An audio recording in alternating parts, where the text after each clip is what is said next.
chairs to fit our members usually, so you can kind of see where we are with this. Can you hear me in the back, all you people that are talking? Yeah, good, okay. The way we usually start our meeting is we have usually an introduction of guests. I don't know, I think if we go through an introduction of guests, it might take too long, you know, so I think we'll just kind of skip that part and move along in our program because it could go on forever. We want to have as much time as possible for our forum that we're putting on here. For our Good Club members, the agenda's in the back. If you had an opportunity to get it and take a look at it, I'll ask you now, is there any additions or deletions to the agenda? Okay, seeing none, we'll adopt the agenda. Thank you. I have a couple of quick announcements from the chair.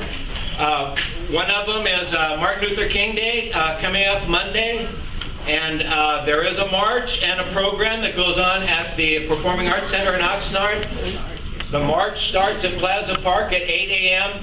and we march to the Performing Arts Center. Good Club members, we encourage you to come and join in the march. Wear your Good Club t-shirt to identify yourself. And if we get more than 3 people there, we'll carry our banner. So I hope to see 2 other people there.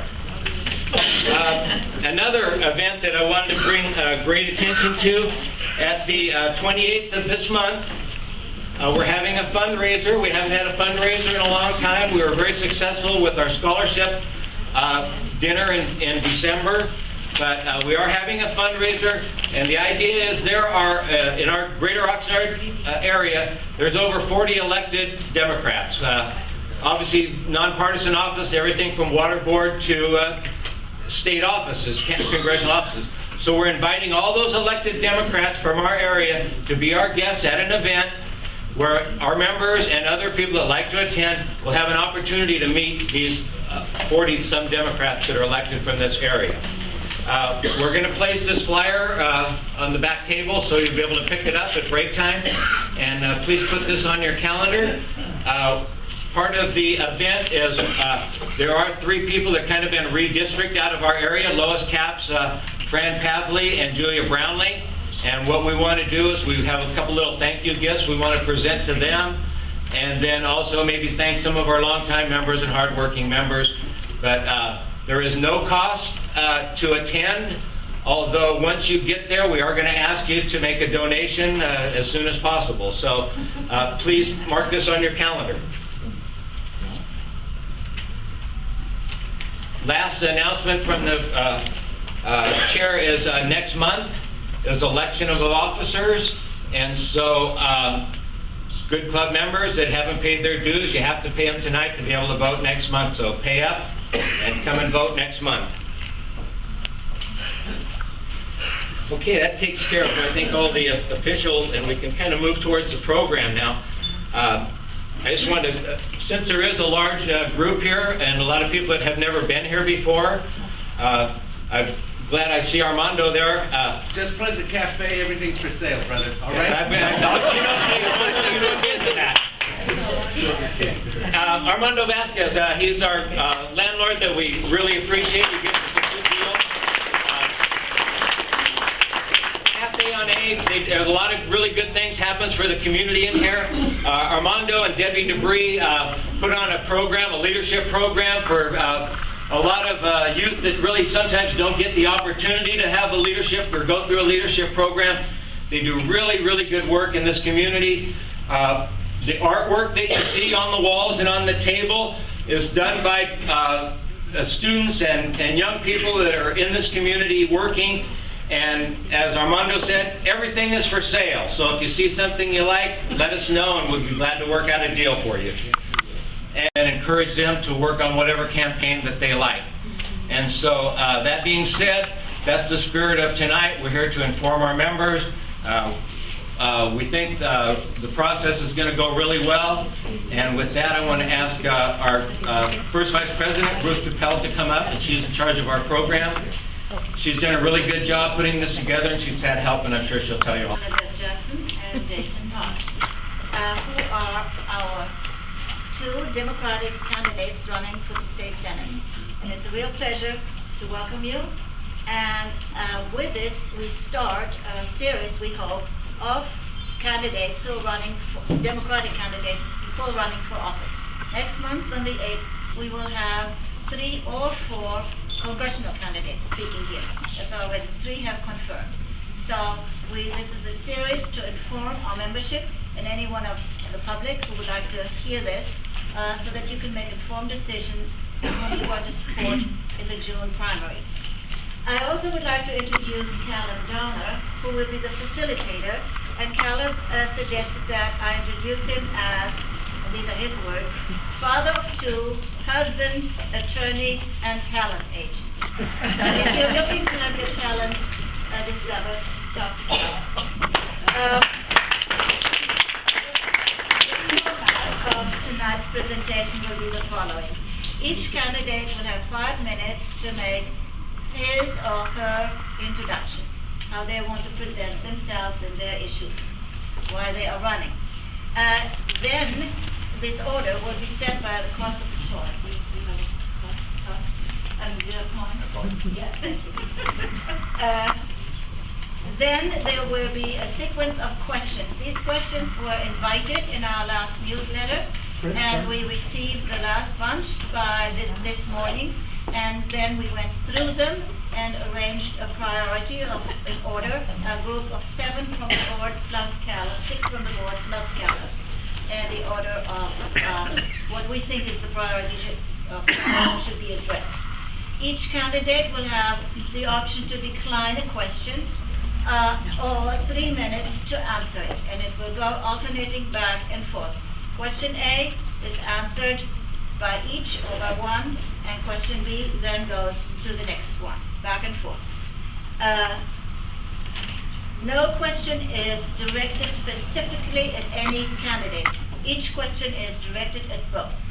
If there's time left at the end, which we doubt because we have only so many minutes, and we have at least 66 minutes already counted up for answering questions, then the audience will have an opportunity to ask questions. I have index cards. You can ask me for an index card, and then you write your questions down. There will be no questions taken verbally from the floor.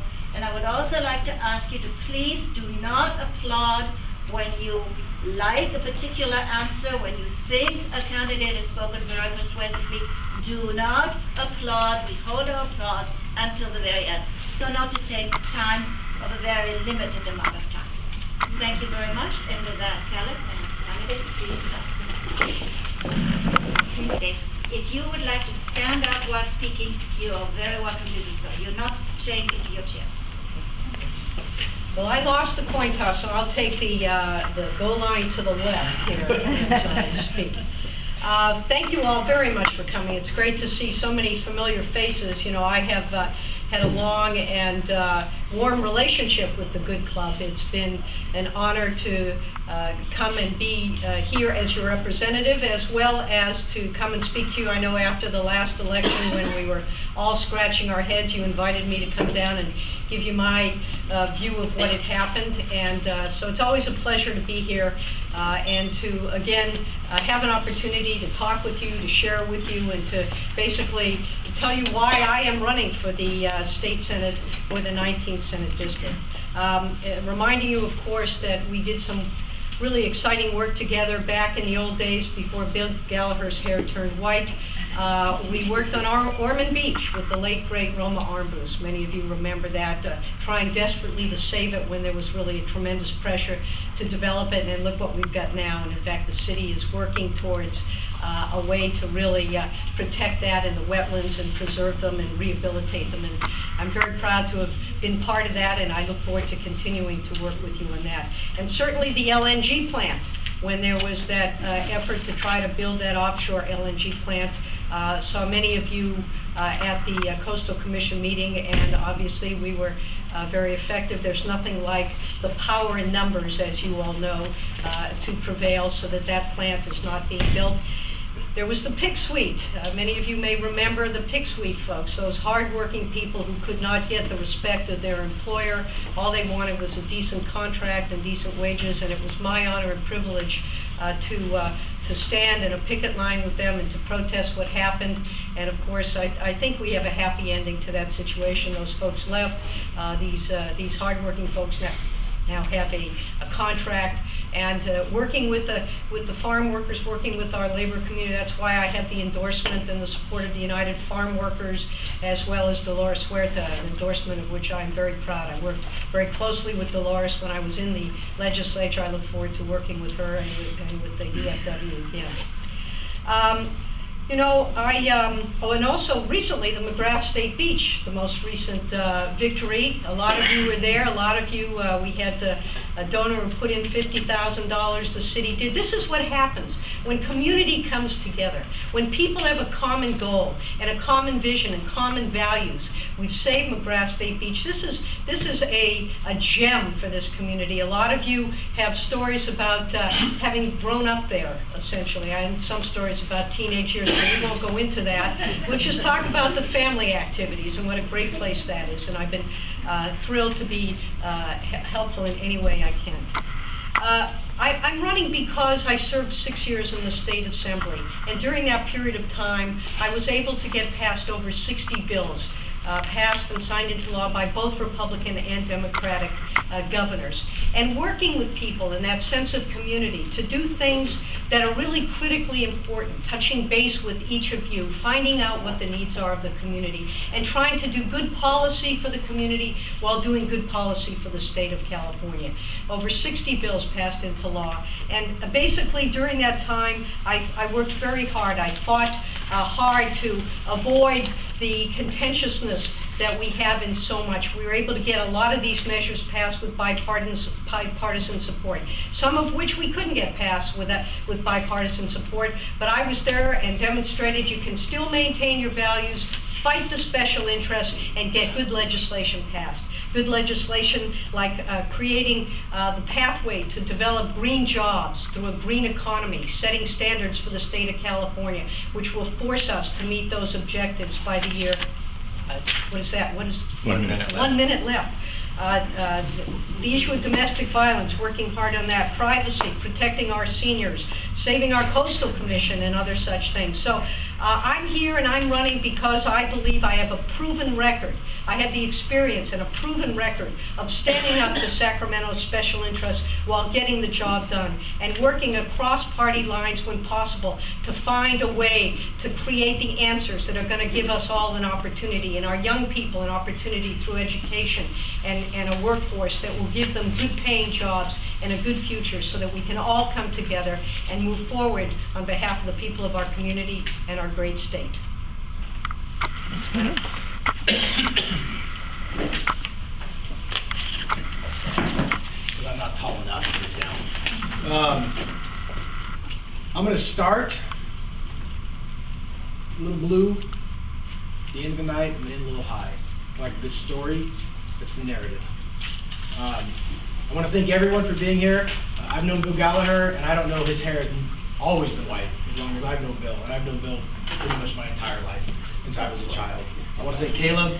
I want to thank Hannah Beth for coming tonight. I want to thank you for your service, for all the time that you've done, all the commitment you've had towards women's issues, towards environmental causes, and your 6 years in the Assembly. I think you have a very impressive record, and I think all of us here owe a debt of gratitude for the service that you've done. It's one of the reasons that I worked so hard in your last campaign. Sur de Oxnard in Buenas noches. I'm from here. I love it here. I love Oxnard. I love the people. I look around this room and I don't see people that I recognize. I see about half these people have been to my house. And I take a lot of pride in that because this is my community. These are my people. But you take this sampling, take this group, and you take it to Camarillo, take it to Ojai, take it to Santa Maria, take it to Santa Barbara. You see the same faces, the same people, the same concerns, the same issues. I want to tell you why I'm running. I'm running because I think we've got to find a new future. I think in California we are in a failed state. We have the highest unemployment that we've had, in frankly, almost a century at this point. We are failing at our schools. We are losing our natural resources. We do not have a clear path to a happier future right now. And it depresses me when I go outside my house and I talk to my neighbors and all they talk about is well, what about tomorrow? Where's my job coming tomorrow? I'm literally at my 13th month now. I've been on unemployment for so long, I have nothing left. And Jason, can I borrow $100 so I can keep my cell phone so I can get a job? It is very tough out there. It is very hard out there. So what we're gonna need for the future is we're gonna need some new ideas. We're gonna need some new solutions. We're gonna need a new energy because frankly, we all do feel that we failed in California. I mean, does anyone in this room, on a quick show of hands, does anyone feel we're on the right path right now? And we're not. And the solutions that we've seen so far aren't showing us that great path to victory. And I don't want to be a senator. I want to be your senator. My goal of running is to let you tell me what you need. You find the solutions. And I don't care if you're a Democrat or you're a Republican or you're trying to state or you love Ron Paul or you love Mitt Romney. Any one of you at any day is welcome at my house. You're welcome to talk to me and give me your issues because that's how we're going to find the best solutions. I have a long history of working with legislators, a long history of working as a firefighter, as a political director for 8 years for my union. And I worked with Pedro Nava intricately during that tenure. And at the very beginning of it, I worked with Hannah Beth Jackson. I worked with her campaign. I worked with Elton Gallagher. I worked with Tony Strickland. There are no heroes in this world. There are no villains. There's a lot of people trying to do what's right. And I think that's what we need to look at is how do we find solutions that are right for California? It will not be one size fits all. Currently, I'm an elected harbor commissioner. I've got a year in that position. I'm very proud of the work that we've done since we've been there. When I took office, we had about $1 million structural deficit. We had no way out of it. And what we did is we maintained everything that we needed to do. We got through our employee contracts and frankly kept everybody well employed. No one took cuts. No one got hurt. Everyone went home with the same amount of money in their pocket at the end of the year. We did it cooperatively, but then we found new money. We refinanced our bonds. That was a free item that we saw an opportunity for. And we saved $300,000 a year for the next 12 years. And this wasn't a refinance to extend the bonds. This was just taking the bonds and putting them at a lower rate that admits Ormond Beach exists. So it's not protecting it. We're one of the biggest employers and one of the biggest people that are near Ormond Beach. But what we've done finally is to talk about the environmental issues that we're doing, and I'm proud of that record. So I have a record of accomplishment through the firefighters. I am a firefighter daily. I just took a nap about 3 hours ago because I was up last night, picking up someone who broke their hip falling down the stairs. I love my community. I love what I do. I have a lot more to give, and I think I have the ideas that we need. And everybody is always welcome to give me your ideas too. So let's go through the night. I didn't actually want a debate format. I wanted a conversation. We are both fine people. We're both intelligent people. We're both good choices for you. And I think that we just need to look at how we want to move forward from here. We should stay positive. We should enjoy ourselves. Thank you. The first question is, since Reagan was governor of California, there has been a steadily increasing effort to diminish public service unions, culminating today in the Republican claim that the shortfall in our state budget is due to union demands and the retirement packages of union members. How would you counter this argument, and what do you propose to slow or stop the attack on unions? And the first question is to Annabeth. Well, I'll follow Jason's lead and stand up, and I hope I don't disappoint you. You don't have to look quite as high. Yes, there has been an attack. It's something actually that I've been studying since I left office. I was the first public policy maker in residence at UC Santa Barbara, and we were looking at what has happened to the state of California.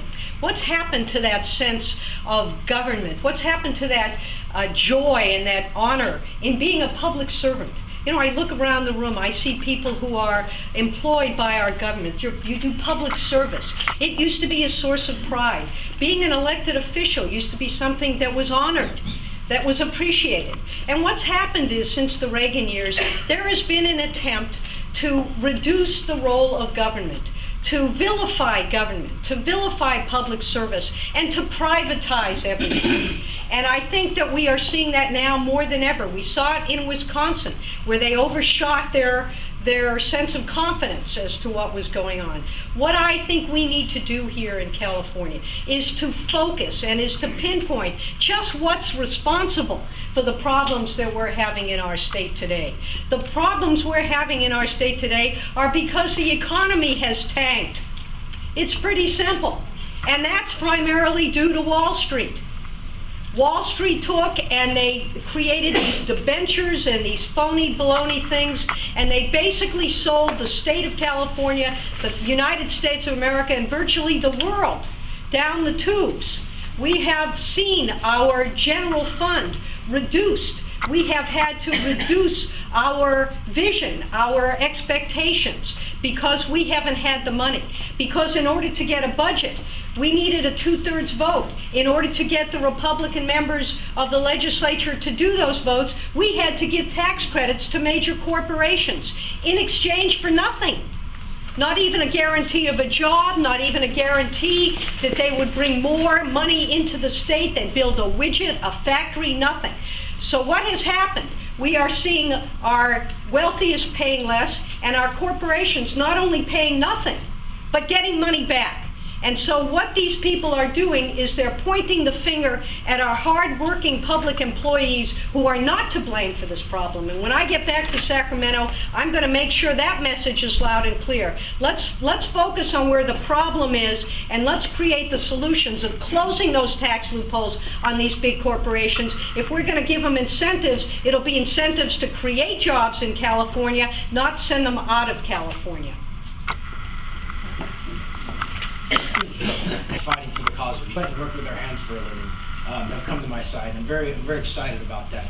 Now, the reality is that sometimes we are the boogeyman. We are the problem. But the other problem is sometimes we created our own problem. In the pension system, we've allowed a system to be created that did allow people to abuse the system. We've allowed managers to walk away with $300,000 pensions. And until we stop that, we're not going to be able to solve the problem. We will always be vilified until we're honest with our conversation. So for me, I can tell you what unions do for you and why unions are important. Because when I go to work, I get to make a choice to do what I think is right. When I go to a call, I do what I believe is best for that person, and I know that I have union protection, and that's what unions really do. They also protect our middle class. They give us that 40-hour work week. You know, they give us that overtime pay. They stop the abuse of management, of individuals who want to take care of the weakest of us, that prey on the good nature of us. So I think by having someone that comes from that universe, I can speak to that universe, and that's why it's important. But when you talk about the problem in California, we have reaped what we've sown. Since 1992, we've given away over $100 billion in tax breaks to corporations. Yet right now, we have a deficit of about $8 billion coming up next year. Well, had we not given away the store, then we wouldn't be in the problem we are now. Had we let local governments get away with not putting into pension funds then, we wouldn't be where the problem we are now. But what I propose is that what we do is we create a real solution together. Labor is a partner in this, and we have a really vested interest in making the system work successfully. And what I tell you, and I've worked with Danny Carrillo here from SEIU, when we have a tight part of the port, we sat down and said, this year is not a good year. We have a problem. And what they said was, we don't need anything. We'll move forward and be part of the solution. And when Steve Bennett and the Board of Supervisors contacts my union and says, we have an issue with our budget, my union gave back 3%. And that's the reality, is that labor is going to be part of the solution to California and not just a problem. And I'm one of the people that can stand up and actually make that message because I live it every single day. Thanks. Either of the candidates go too far afield with an answer that I'm supposed to direct you back. Gently poke you. Okay. This is a question that has 3 parts, and you're welcome to address any one or all of the parts, if possible, in the time allotted. Please discuss your record or your position on the following: education and funding it, labor issues and right to bargain, women's issues including reproductive rights and pay equity. And this goes to Jason. That's like 7 questions. As I said, you can choose amongst those as you like. I can do any one of those? Any one of those. Or all. Can I see the Yes, card? yes. Okay, who wrote this? 'Cause we're going to talk later. I mean, they're education and funding it. I was going to say CITIC for this one. This one's going to be some heavy lifting. The reality is on all these, I mean, labor issues and right to bargain. The fact is that I've fought for the right to bargain for years. I've helped the IFF lobby in Washington, D.C. for 4 different administrations, but 4 different congressional sessions now to try to get EFTA through, to try to get the Employer Free Choice Act through. And that was one of the biggest disappointments I have with the Obama administration, is that they did not prioritize that, because that would have created more unions around America to stand up for the middle class. So I fought real hard on labor issues and the right to bargain. Education and funding it, I'm assuming we're going to get to that later, because there's so many problems with the way that we not only fund education, but we provide education in California right now, where we have kind of misaddressed priorities. And then women's issues and reproductive rights. My parents are divorced, and when I was in high school, I moved in with my mother in Texas.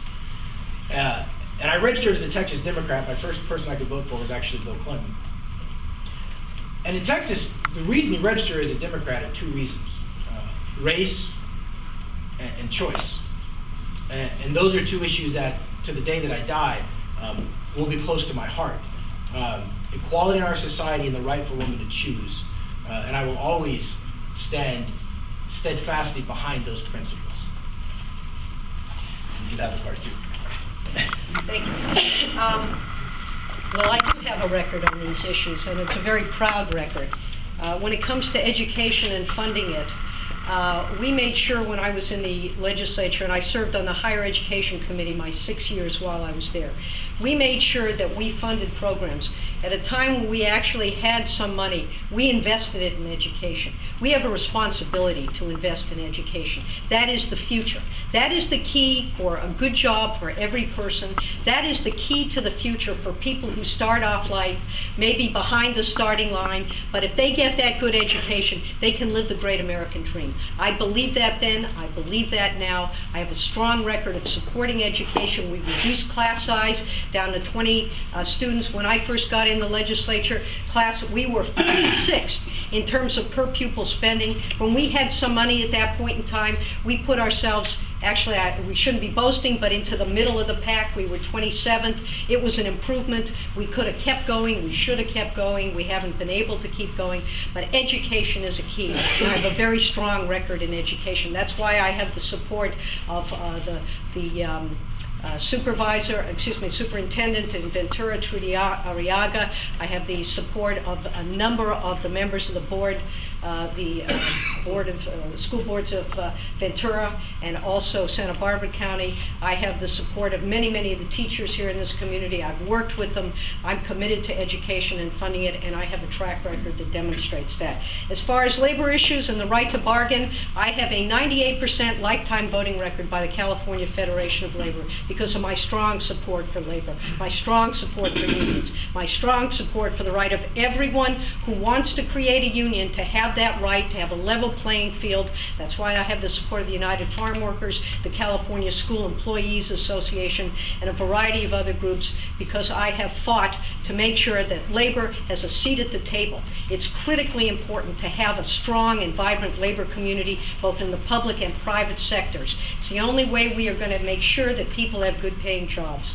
As far as women's issues, including reproductive rights and pay equity, there is no one who has been in the legislature who had a stronger track record in support of those issues. When it comes to reproductive choice, I led the way with a variety of bills. In fact, I have the support of the Planned Parenthood of the Tri-Counties. They also honored me with their Giraffe Award for sticking my neck out for choice, an award of which I'm very, very proud. I think it's critically important. In a society where we support equality, we have to have equality of opportunity. Women need and are entitled to have that fundamental right to decide when, with whom, and whether they want to have children. There is nothing more fundamental. There is nothing more that I will fight harder for and have fought harder for. That's why I have the strong record of accomplishment.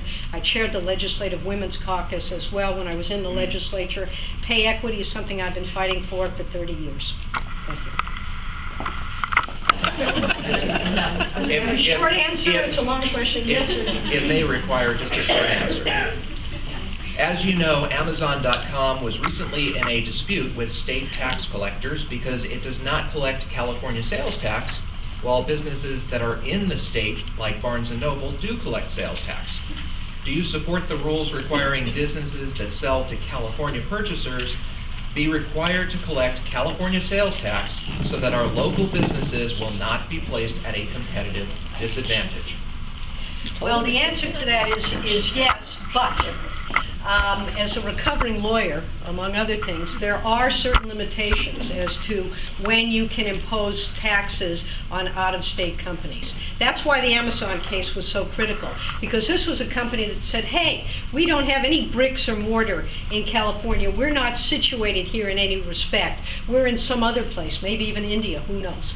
But the fact of the matter is that it is critically important for our small businesses in particular, and our businesses locally that are here, that pay people, that employ people who live here, to be paying taxes so that it is a level playing field for each and every one, so that not only are they now required to compete, but they're also required to contribute. Otherwise, what we're going to end up with is we're going to lose all the bricks and mortar. We see all of these storefronts. You go over to Santa Paula, it still breaks my heart that the empty storefronts. Why? Because they can't compete. Who can compete with Amazon? You know, they charge so much less for a book. You want to say, well, I don't want to give my money to them, but I don't have a whole lot. And that's how they're able to pull people in. So I think, yes, it was an act of courage, and it was not an easy one to get that measure passed. And of course, Amazon tried to fight back, and they have a lot of money. They have a lot of power.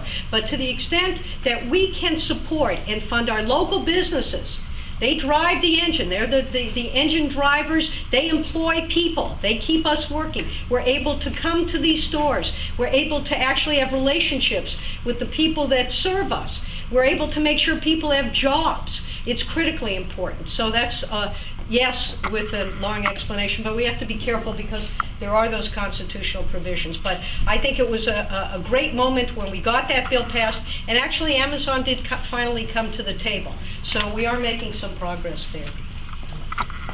Found to be unconstitutional, that they couldn't pass the taxes along. And really what we saw here was a failure in our federal leadership. They have not been able to create a tax factor that gets through the Interstate Commerce Clause. Now, with the Amazon case in particular, John Burton, who is a good friend, who is a mentor to my wife's, and in full disclosure, my wife is an assemblywoman, so if you don't know, I'm very proud, and I wear my J belt buckle because she wears her F. Some people have wedding rings, I have a wedding belt buckle. But the reality is that what we have to look at in California in general is the Amazon tax is a very small percentage of income that we're going to bring into the state. It's important, but I mean, today there was legislation introduced to try to attack the entire underground economy.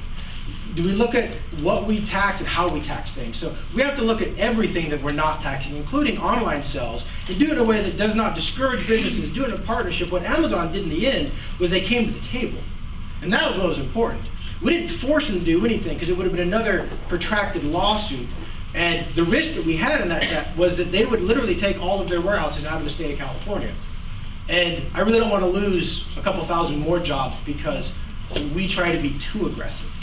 But that said, they were able to get to the table and come to an agreement to do, it's not full taxation, but they will be paying tax for the first time. And we can do that with a lot of our other businesses too.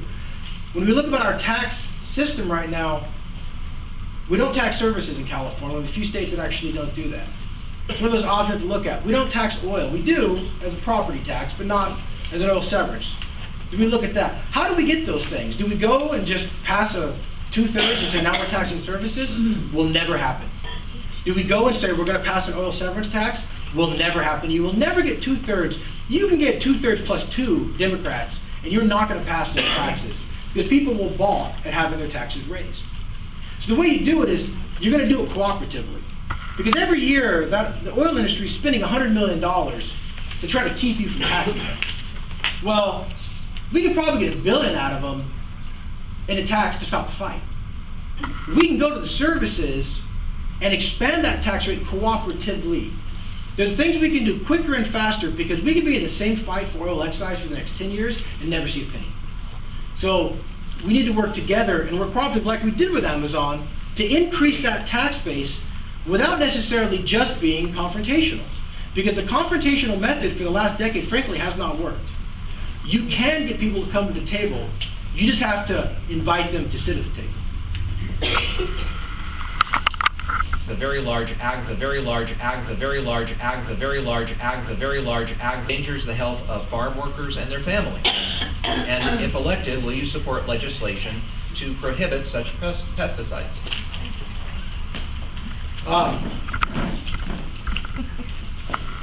It goes back to the same answer. Our agricultural resources in this county are one of the few jewels that we have. I mean, statewide, there's 820,000 farms in California, not including the illegal ones in Humboldt. But it's a resource that we have to utilize, and it has to be productive.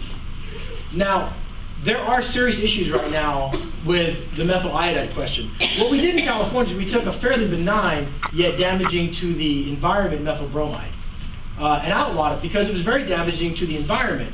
But it wasn't that toxic. We replaced it with methyl iodide, which is a lot more toxic. This isn't something the farmers wanted. They didn't go out and say, I want to use methyl iodide. What they found was they didn't have any other solutions right now. Do we need to find another solution for them? Absolutely. Is it acceptable that we put communities at risk? Because here in Oxnard, my house is only about a mile from the farms. I drive through the fields every day when I go to the fire station. And you go to East Oxnard, your house is feet away from those strawberries, and that's where they're going to be injecting that methyl iodide. And is that an acceptable solution? It is not. It is not fair to put those families and put those farm workers in that kind of risk. But what we have to do again is work with them to figure out how are they going to remain productive in this interim period as we phase out the methyl bromide and find another solution. And again, it comes back to getting people to the table, getting them talking. The thing about farmers is, my grandfather was a farmer. A lot of my family came from Texas as ranchers. The thing about farmers, they are very, very smart. They are ingenious with what they can invent and they can create. And when given the opportunity to rise to a solution, they will, because it's in their interest too. Because those farmers drive those tractors in those same fields. They check those same fruits and vegetables, and they're concerned about the exact same thing that the farm workers are when it comes to pesticides. So together, I believe that we're going to find a solution to that, but the idea of forcing them into using methyl iodide and poisoning our communities and our workers is absolutely unacceptable. It's a large community. Agriculture is actually the #1 industry in this county. And it is the #1 industry in the state of California. A lot of people don't realize that. I worked very closely with the Farm Bureau. I worked very closely with the Ag Commissioner, with our community, when there were pesticides applications going on in the Mound School back in a few years ago that were causing problems for our children, because many of these farms are located right next to schools. The land was cheaper to build on, and so we were having a problem. Now, it would be great to say that all people are concerned about the health and safety about those around them. That isn't necessarily true.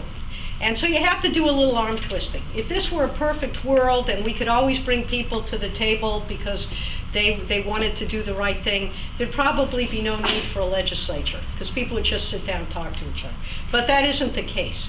So what we were able to do, however, is we were able to get everybody to come to the table, because this was an issue where if we couldn't resolve it with the farmers doing what needed to be done to protect other people's children, those farmers knew the weight of power would come down very, very heavily on them. And it is always, there's no question, it is always easier to get people to do things cooperatively, collaboratively, so that everyone feels that they've got a little piece of the pie. Everyone feels that they have a little part to play. But sometimes you have to come from a position of strength. And we did. We brought together a whole bunch of the farmers in this community. We brought together all of these folks, the PTA, the local community, and we got this bill passed that now protects our young people from pesticide application. But you know, there are conflicting issues here. There are conflicting needs. That farmer needed to apply pesticides to protect his crop. We had a school located right next door. We were able to accomplish that goal. But you have to come from a position of strength. And I think when it comes to our farm workers, we have to make it very, very clear to our farm workers, our community in general, that public health, the health of the people who live in the community, is number one.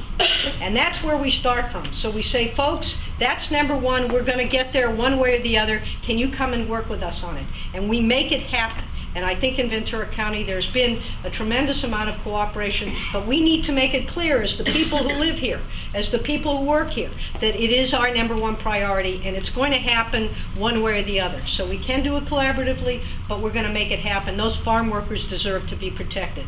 And that is a goal that I demonstrated when I was in Sacramento, and when I go back, I will continue with that commitment. Endless litigation and jeopardy to both certain municipal bondholders and applicants for affordable housing. What are your insights on this matter? Well, I think the Supreme Court has, the state of California has determined, the matter has been brought to them, that these redevelopment agencies have got to go. And as Jason mentioned a little earlier, you know, like most things, good things can go bad because they're abused. And this is an example. In some redevelopment agencies, they abused the opportunity to redevelop.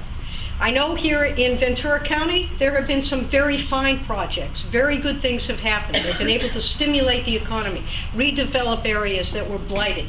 But like other things, like that police chief who leaves one job and goes to work in another and is collecting $400,000. Unlike the regular police officer, or unlike the community worker or the school employee whose whole pension is $30,000 a year. It's those abuses which I think have led to the problem and ultimately to the demise of redevelopment agencies. I believe that there is an answer to this. I believe, and when I get back to Sacramento, if it hasn't already been done, we need to figure out a way how to do some of this redevelopment, but hold a tighter leash on it so that these systems aren't abused, so that we don't end up building, I know in Houston, Texas, they built the Texas Stadium for the Texas Rangers using public redevelopment money. It was the source that gave George W. Bush his millions. They were able to manipulate the system. That's not what redevelopment money is supposed to be for. And because of the abuses, the governor was able to say, you know what, we're putting an end to that. So I think there is a way, I won't say to resurrect it, but to find a way to do the redevelopment. One of the issues I worked very hard on when I was in the legislature was cleaning up brownfields. We have those. Those are those corner lots in an area which are chained off because they're contaminated.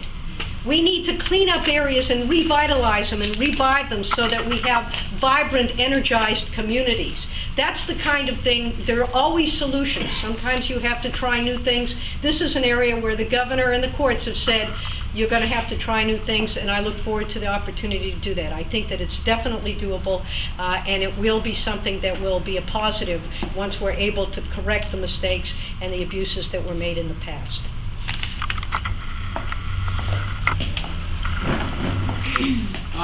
Lobbied for years on behalf of reform redevelopment agencies. When they built a very nice strip mall next to the Thousand Oaks Civic Center on a lot filled with oaks in a beautiful location, they declared it blighted, and it cost functionally 2 firefighters for this county by putting it into an RDA, declaring it blighted. There is absolutely abuses that should never have occurred and haven't happened. But that said, the other question is, why did we resort to creating these RDAs? Why did we create these agencies to begin with? Because government in itself was failing. We weren't building the houses. We weren't getting through the morass of bureaucracy to build affordable housing. We weren't building communities that needed to be built for our people. We wouldn't have built farm worker housing. We wouldn't have redeveloped downtown Oxnard without an RDA. I'm critical of it sometimes. I don't always think that it's doing the right thing, but I think there's a lot of value to it at the same time. To throw the baby out with the bathwater is a dangerous proposition. And what you're seeing now is billions of dollars going to the state to be spent on whatever it wants to. So you have good projects that are going to be killed, money that's been spent that's going to disappear, and you have bad projects that rightfully got the death penalty. So what we have to do, and what should be done right now, is what Alex Padilla is doing, which is saying, Governor, let's get a reprieve. They've committed sins, they've committed crimes, but is the death penalty warranted? So what they're trying to do, go back, is to reauthorize these same RDAs, and this was just submitted 2 days ago, and then the same thing in San Francisco, different areas, to try to create RDAs that are responsive, that have more governmental control, that can't hide their funding and put it in the secret accounts, that are up to the Open Records Act. The thing with RDAs is, again, fought against them for years, have a lot of problems with them. But I can tell you right now that almost everyone in this room has also benefited from the positive work that they do. So the question is this, do we want RDAs or do we want effective government? I'd rather have effective government. But what I'm not seeing is projects getting through planning. I'm not seeing projects getting into that realm. They're taking decades to occur. We have so much money in this state committed to projects that aren't being built because they can't even get through the local planning commissions. And that's part of what those RDAs do. So do I think that they're a good thing? Not necessarily. Do I think that they're the villain in the story? I don't think that's true either. I think that we're going to reauthorize them. I think we're going to do a better job with them. I think that's what needs to happen. Two-part question, but they're both related to each other. The first part is, do you support providing state subsidies for California businesses to produce solar panels? And the second part is, do you support providing tax credits and/or other subsidies to California homeowners to place solar panels on their homes? It's a moot point on either, because we have no money to give tax credits for. Nothing is going to make it through the appropriations committees without it. I mean, that's just the reality right now. I would love to say I do, because I do support it, 100%, but we're not going to get there. What we can do is we can create a climate by working through our building codes that make it easier for people to put. Here's the problem with solar, everybody. No one wants it by their house. We don't want to put it in the desert because of the environmental concerns in the desert. People don't want them on their homes because it creates a blight in the community, because it doesn't look nice if you're in the home up the hill above them. In Camarillo right now, I believe it costs $2,000 to get a permit to put a solar panel on your house. So rather than a subsidy or a tax credit, because I don't think that that's a reality, I think that that sounds like it'll never happen. What we do is we don't allow cities and counties to charge these exorbitant amounts to put solar panels on your homes. We strengthen laws that allow you to put solar panels on your homes in different locations, and we limit that regulation to put in there, because the problem we have right now is that we simply aren't allowing people to even put solar panels on their properties. And that is what's going to create it. The tax subsidy issue it's fine, but there's no reality to tax subsidies anymore. There is no money left. So would I want to give tax subsidies for a million good things? Absolutely. But it's just not going to happen. So I want to speak to you from a point of reality. And the way we're going to do it is we're going to change the building codes. We're going to change the regulatory process to make it easier for people to put solar panels in their homes. We're going to require more new homes to use renewable energy, and that's what's actually going to incentivize solar panels and the domestic solar industry. I think it's really critical that we do that, and I think it's critical that we start finding some resources to do that. I'm not willing to accept the fact that the reality is that we'll never have this happen. There was a period of time, in fact, when we were creating incentives to encourage the manufacturing and developing and the usage of solar and other green energy products. There are many different ways we can do that. One of the things we can do is we can link in the use of energy with the cost of energy so that we end up having some incentives. We can do it by an oil severance tax. because the oil companies should be developing alternative sources of energy themselves. They see the handwriting on the wall. They've got 30, 40 more years probably to create fossil fuel disaster and global climate change.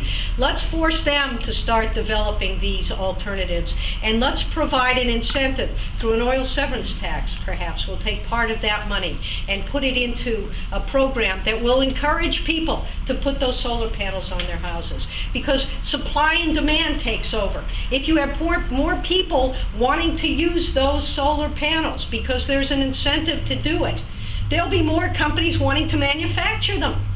And that will create more and more usage. That will then reduce the cost of providing solar. As we develop the technologies, the cost will go down. As more and more people will use them, the cost will go down. Think of cars like the Prius.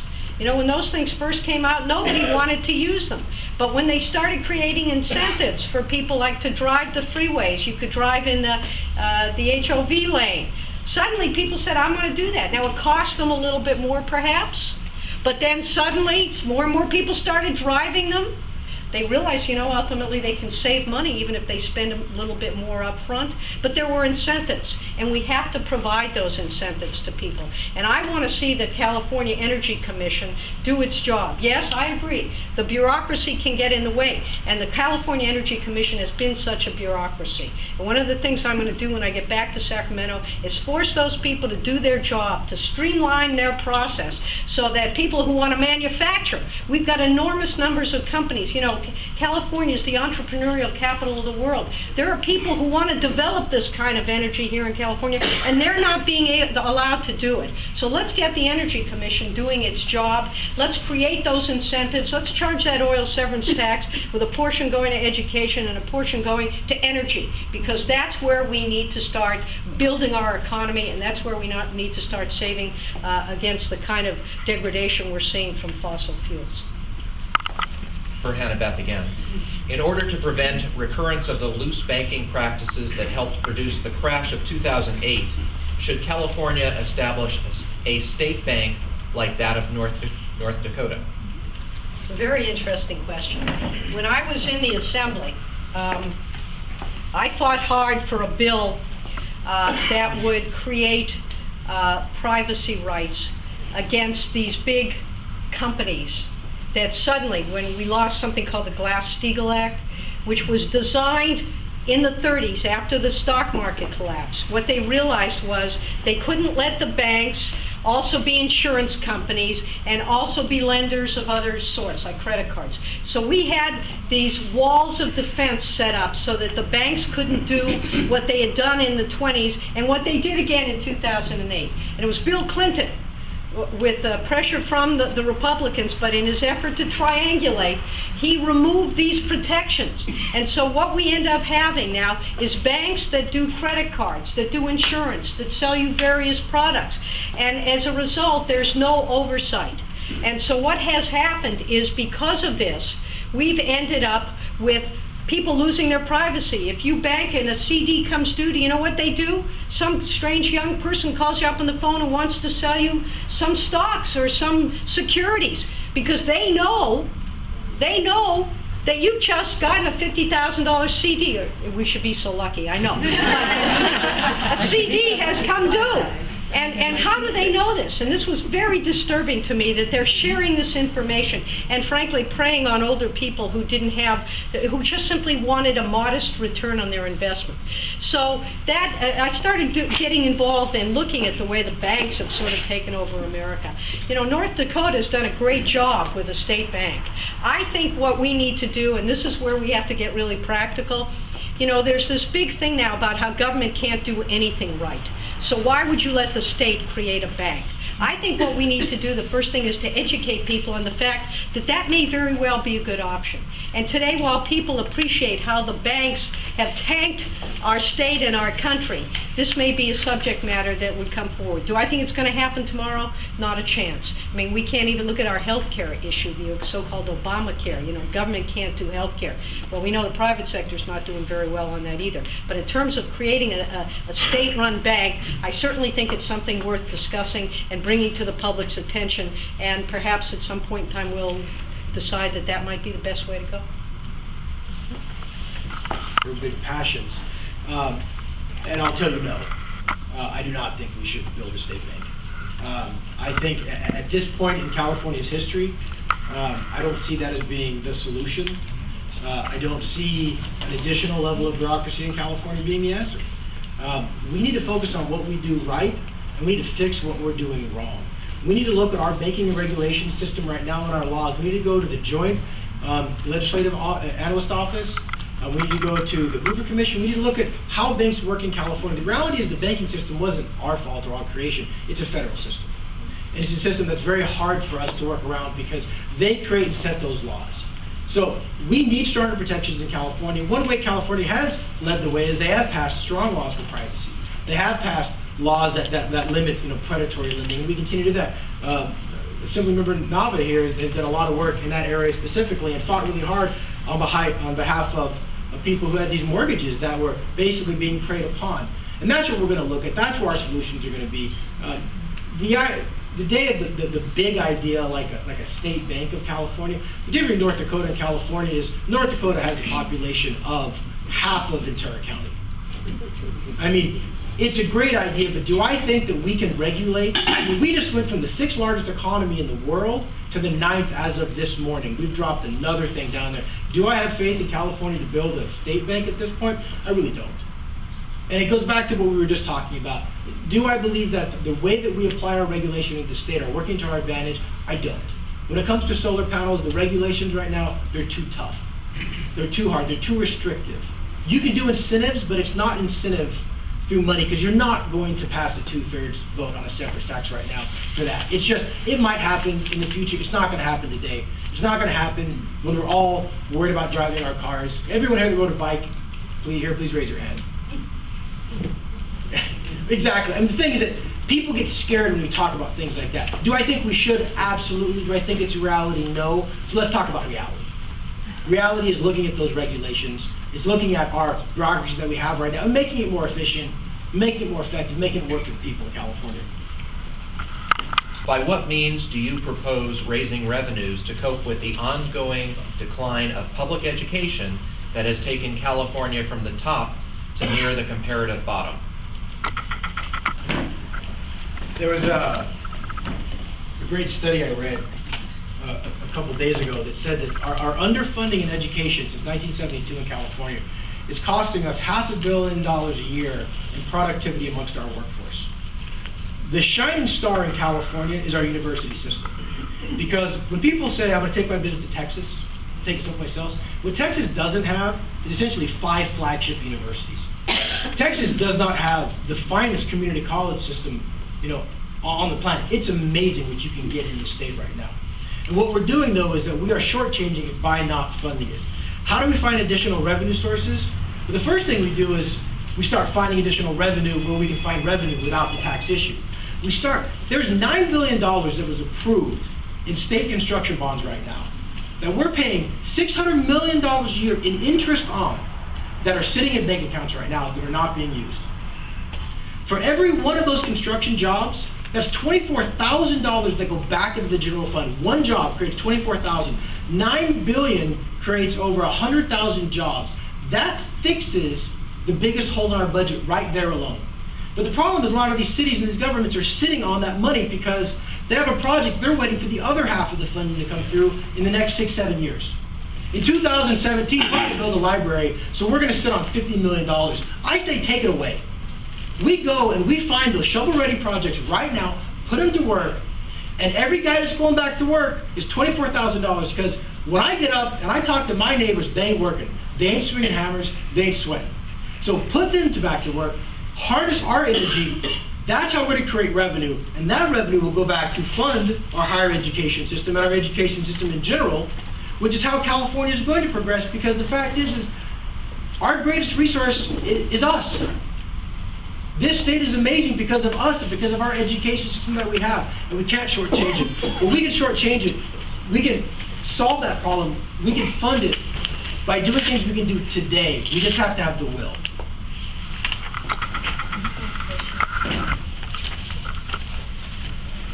How do I propose raising revenues to cope with the ongoing decline of public education? Folks, We are out of money. And the only way we are going to be able to fix education is to close the tax loopholes that have allowed major corporations not only to not pay their fair share of taxes in this state, but to get money back. So you close those tax loopholes, first of all. You charge that oil severance tax. You know, I'm sorry, but we are the only oil drilling state in the entire country that doesn't charge these oil companies that are making record billions of dollars in profits. We're the only state that doesn't charge them for the privilege of taking our assets. That oil belongs to us. We need, Texas does it, Alaska does it, Florida does it, Louisiana does it. Why don't we? That'll get us anywhere from $1 billion to $2 billion a year. I say let's invest most of that in education. We can do that. Let's put that on the ballot.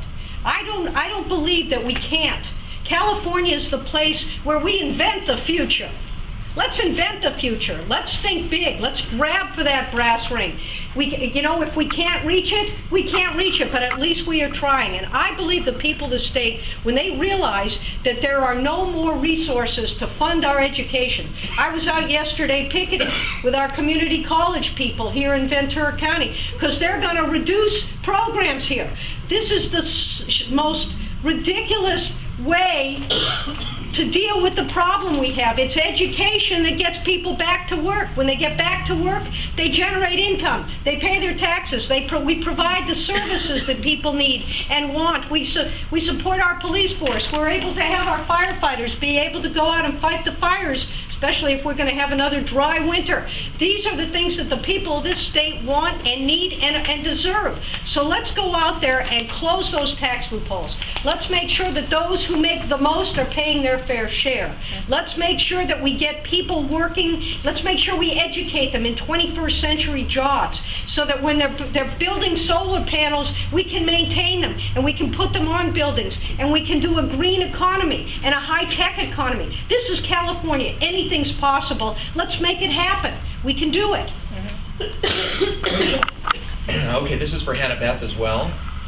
State Senate Leader Darrell Steinberg publicly expresses deep concern about the cutbacks proposed in the governor's new budget. How real do you consider the threat of cuts this deep to be? If you don't have the money, you're going to have the cuts. And I think part of the problem we have is that the public doesn't understand how much we've already cut in this state. You know, when Arnold Schwarzenegger was first elected, he gave a State of the State address, and I was sitting there sort of arms folded. He's talked about getting rid of all the fraud, waste, and abuse. You know what, folks? There isn't that much fraud, waste, and abuse. In a state with a $100 billion budget, we can find about $100 million of things that we can cut. We see them in the newspaper every day. But the reality is the state of California has reduced its budget by 15 to 20% already, with a population that continues to grow, with a wealthy class that continues to get more wealthy, and everybody else starting to suffer. I don't know about you, but when I walk precincts, and I do, and I really enjoy that, I go to people's homes, and I know there are two doors. The garage has been made into a home. It was originally intended for the young couple, and the older parents are living here. Of course, then they have children, and it gets reversed. And somehow, the older couple's living in the garage, and the younger couple's living here. Why? Because they're coming home. Because they're losing their jobs, or they're not able to make it on their own. We really need to recognize the fact that we've got to do more to create an environment where we can raise those revenues. You know, it's the Republicans who take the no tax pledge. Democrats should not be doing that. We need to make sure that the rich pay their fair share and that corporations pay what they're supposed to. The middle class right now is paying enough.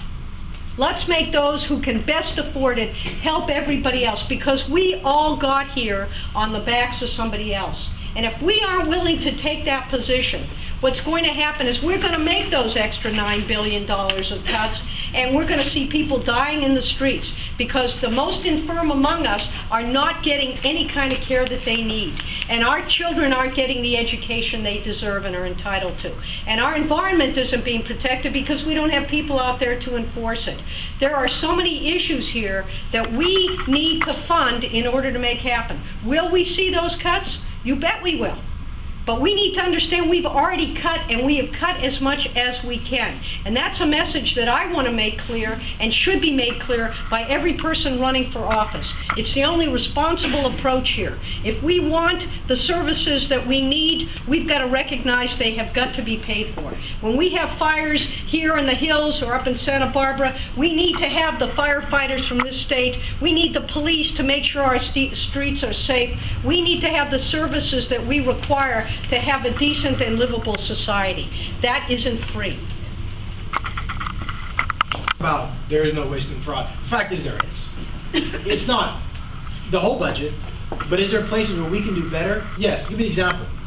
In California, we have a computer system that was budgeted for $300 million to work with the legal system. Judges were in charge of building, designing, buying the system. It's now at $1.6 billion. Heading to $1.9 billion and is yet to go online. That is waste. That is fraud. And here's what's going to happen. I bring up that example for a reason. Because when you bring up that example and then you talk about raising revenue through taxes, people bawl and they walk away from the idea. So we need to raise revenue. And we need to do it by taxing those who can't afford to be taxed. But we do it first by reforming those parts of government that we see as being wasteful. 250 people owe the state of California $300 million right now. In a year and a half, we've been able to get $5 million out of them. Well, we can do better than that. Once we start showing that efficiency, then we can start going for more revenue, which I think we need to.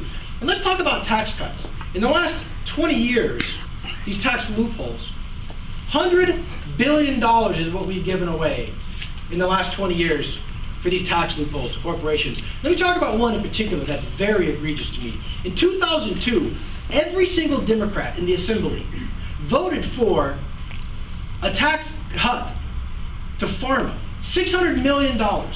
It allowed them to take their losses over an 8-year term. And it cost us $600 million. And why is that so egregious? Because that exact same year, they reduced what teachers were able to deduct for their classroom supplies and cost teachers $150 million. So if we really want to take on the tax cut issue, the tax loopholes, let's do it. Let's stop it. Let's go back and revisit what we've given away and wasted in the last 20 years, and let's reform our government from the bottom up. And we're going to do that through auditing. We're going to do that through putting our nose to the grindstone. Because every time those issues come up, people lose faith in their government. And if they don't have faith in their government, they're not going to vote for an excise tax. They're not going to vote for a tax on the rich. They're not going to vote for a sales tax increase. Anything that you believe in and you want, they will not vote for as soon as you show that we are not working efficiently and effectively. So once we do that, the other will come. So let's start with where we can. Let's get that $300 million. Let's get rid of that computer system. Let's put that $9 billion to work. And that's going to give us revenue not in a couple years. It's going to give us revenue next year. So that's how we're going to solve our crisis. Making it more efficient, getting rid of the inefficiency, making people believe in their government, then we'll find the revenue. This is for Jason also. Given the publicity about multiple and overgenerous pensions, putting some retirees in the upper 10% of income receivers have dampened the will of some voters to vote for increased revenues.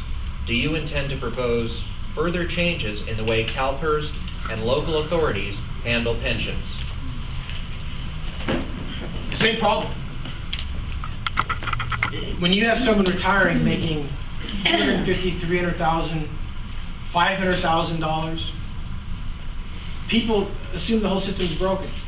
And that's not Republicans talking. That's Democrats talking too. They lose faith in that system. So we will reform the system. And the reality is that what we're talking about, that 10%, is not us. I don't know, is Steve Bennett still here? How much are you making, Steve?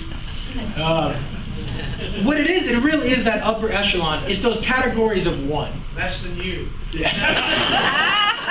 Hey, if I win, I don't get anything. I'll be walking away from it. But the reality is that what we did last year was Warren Furtani had a good bill that did get rid of a lot of those abuses.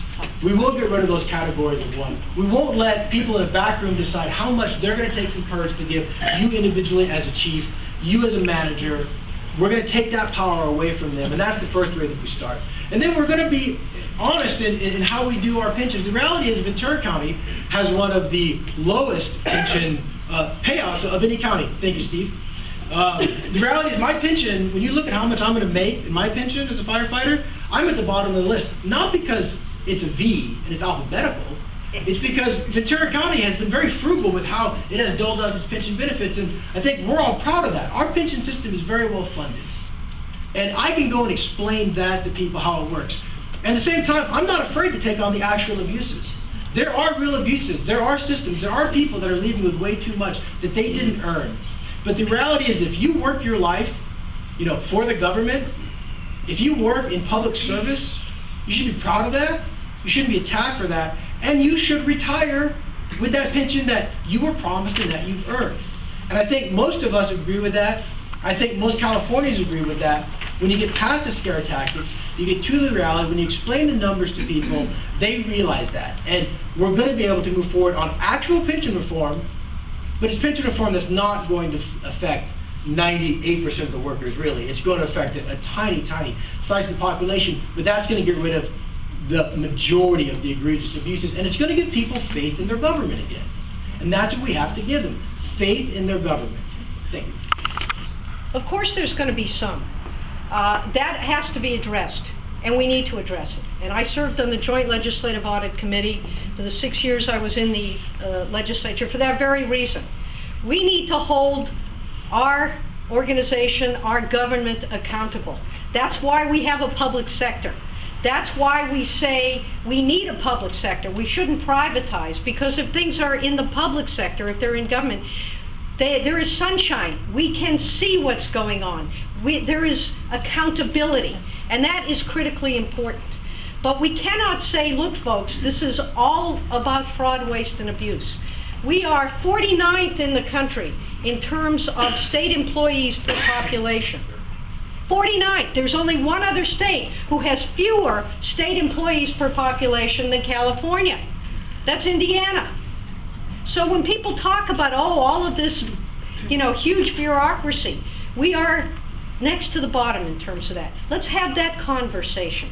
Yes, we do have some instances. The city of Bell, the city of Vernon, these were disasters for people's confidence in government. But what about the city of Ventura? I won't mention the city of Oxnard. I know there's an ongoing but it's been ongoing for 18 months. But the fact is that most places, most people are honest and good people. And I think we need to highlight that when we talk about government. Yes, we've had a problem in the state for 20 years when it comes to our computer systems. We had the problem with the child support system many years ago. Cost the state a huge amount of money. I did legislation that finally closed the bleeding of that. I'm not quite sure why that happened. But let's talk about the fact that 99% of what we do in the state is good. And yes, the public needs to understand that. We have to stop attacking government, because what government does 99% of the time, or even 95% of the time, is good. Yes, we need to tweak those pensions, no question about it. When I see where the former police chief, Bernie Parks, retired with a $250,000 pension from the city of LA and is on the city council making another $185,000 a year, that's going to tick off a lot of people, me included and you included. That's the kind of thing that we need to address, and we can focus on that, and we should focus on that. But let's also focus on the positives of what we can and should be doing in our communities, in our state, to educate our kids, to protect our environment, to make sure people have access to health care, and that we build a green economy for this state and its future. The highest 1% or 2% of earners in this country was between 70 and 90% they paid in taxes. After that the first $2 million, they were given sort of the same tax rate as the rest of everybody. But from $2 million up, they paid anywhere from 70 to 90%. And do you know what we did during that period of time? We built America. We built our highway system. In California, we built the best education system in the country, the best freeway system in the country. It's when you are putting people to work and when you are investing in the infrastructure of a country, of a state, of a community, that's when we see progress. And to cut back and to claim that the wealthiest among us are the ones that give us the jobs is just not true. You talk to small business people, something I do all the time. My dad was a small businessman. You say to them, what do you need to get your businesses back on track? You know what they say? I need customers. I need people walking through the door. I need people who've got $1 in their pocket to spend. I need to have people who are willing to look optimistically at the future. And that's what we need to do. We need to let people know the facts. You know why the wealthy pay the most in taxes? Although Warren Buffett will tell you he pays a lower percentage of taxes than his secretary does. He pays 17% on the billions that he makes. You know why they are supposed to pay more in taxes? Because they have all the money. It's a simple fact. It's something that helped this country grow, and during the last 10 or 15 years, while the tax rates on the richest have been the lowest, we have not seen growth. We've seen jobs shrink. We've seen corporations hoarding money. I say to these corporations, you can hoard your money, but if you have more than X dollars in your pocket in a year, we're going to tax that at 60%. Do you think they're going to get started and start building again and giving out jobs? You bet they are. You know, taxes are a way to affect people's behavior. And we've got to do a better job with that tax system. We don't have to overtax, but if we want certain things to happen, we figure out the best incentive. Because these corporations aren't stupid. It's all about the money. So let's put that money to good use. Sometimes. When I go to LA, they don't even know where Oxnard is. And I think it's time that we bring pride in this community. And not only do I want to have an office here, and we didn't have an office here until Pedro Nava opened his assembly office back here at the train station, which was a fantastic location because everyone could get there. But now I don't want a Senate office here. I want one in Santa Barbara. I want one in Santa Maria. And then I'm going to do something a little goofy. I'm going to get a little motorhome and put SD19 on the side of it. Because I'm going to go to Lockwood Valley, and I'm going to go to Guadalupe, San Ynez, and Lompoc. Because everybody has a right to know me, to meet with me, and the representation, without having to drive, frankly, 100 miles to meet with your legislature. I will be here on the weekends. I will be here at night when I can fly home. I will be at your events when you ask me to. Many of you invite me now. I show up. I believe in this community. I believe in the power of people. Me and Armando this last summer taught a lot of kids how to swim, and adults too. And it's something I'm very proud of. Because you harness that power of the community. And the last thing I'm going to do is, I'm going to have 100 interns in my office. Every community is going to have interns in my office because they're going to be out in the community doing good. They're going to be helping teach kids how to swim. They're going to be helping raise money for the Boys and Girls Club. They're going to be building parks. They're going to be like what we have in the city courts here, but in the entire SD19. Because one of the reasons we fell, one of the reasons we fell in education, one of the reasons we fell in getting people to pass additional revenue taxes is because people don't believe, and they don't believe in themselves. They don't believe in their community. And I want everybody to say, Soy de Oxnard. And I want to say, Soy de Santa Maria. I want them to say, I'm from Santa Barbara. And I love Fillmore.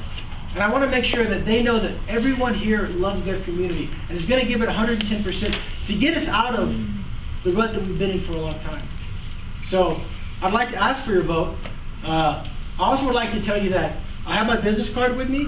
That's my home phone number. That's my home address. That's my personal email. At any time that you want to get a hold of me, you have another question tomorrow, please call me. Please get in touch with me, because if I don't expect you to do that now, I shouldn't expect you to vote for me, and you expect me to do that then once I'm elected. I will always be there for you as a community. Thank you. 30-second run. Well, it's been a pleasure. I thank Jason. I thank all of you for being here. This is a great opportunity to share views.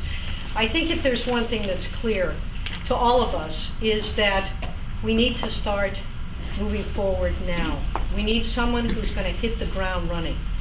I have served 6 years in the legislature. When I left, I taught about the state of California at the university. I set up two nonprofit groups to try to study how we can advance progressive values here in California. I also did a radio show. I had Oxnard people on the show. I'm proud to say I've had a long-standing relationship with this community. I have the support of Carmen Ramirez, Irma, and Manny Lopez, whom I've known for a long, long time, and a number of other people in this community as well. I am there to represent your needs. I have done this. I have been there. I have a track record, I think, that is very impressive to those of you who know about it. Those of you who don't, I welcome you to take a look at my biography and the endorsements I've got. I was the Labor Leader of the Year here in this community back in 2004, my last year in the legislature. I've received a lot of awards that basically say, thank you for the work you've done. I want to go back to Sacramento and continue that work because I believe that California should be again the place that invents the future. I have worked with each and every one of you. I will continue to do so. I understand these issues and I have a proven track record. Right now, we need to hit the ground running. This state is in desperate condition. But I believe, because I am optimistic about its future, I am optimistic about its people, I am optimistic about this quilt that we have of diversity. That is what makes this state so wonderful. And the optimism and the fearlessness of Californians. I am proud to have served all of you in the state legislature, even though I only had Oxnard in my district for 2 years. Now the district, they didn't carve it out as they did for Tom McClintock. I lost this race last time by 800 votes, less than 0.2%. But Oxnard wasn't in the district. Well, it's no longer Simi Valley. It's no longer Santa Clarita. Last time around, I won this part of the district. I'm ready to go. I am anxious to get back to Sacramento and to serve the needs of this community. Our education system, we need to really infuse it again, and I have been there when I was in the legislature. Since then, I will continue to be there. On the environment, no one has a stronger environmental record than I do, because the environment isn't just a quality of life. The environment is a health issue. The environment, education, jobs, a green economy. I want to see every one of you union workers back to work, putting on those solar panels or wind or biodiesel. I know you guys can do the job. You're ready, willing, and able. I want to see our teachers back to work, being proud of the work that they do and not being attacked because they're public employees. I want to see our police and firefighters respected for the work they do when they run into a building, when someone's firing shots or a building that's burning down. We want you there. We need you there. And we can do it together. And I will go back to Sacramento and continue the commitment that I've had, the record of accomplishment that I've demonstrated, and I will fight those special interests, because folks, they are not the people. You are, we are, and we can do this together. Thank you.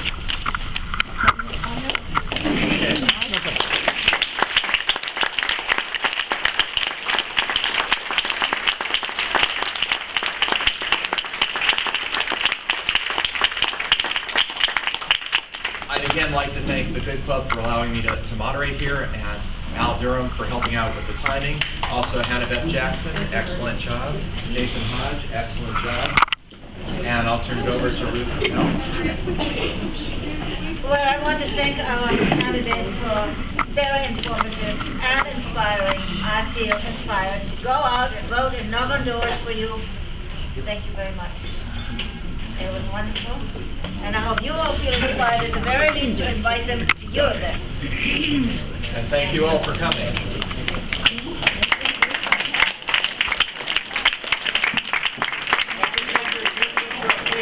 For a moment, I want to take the opportunity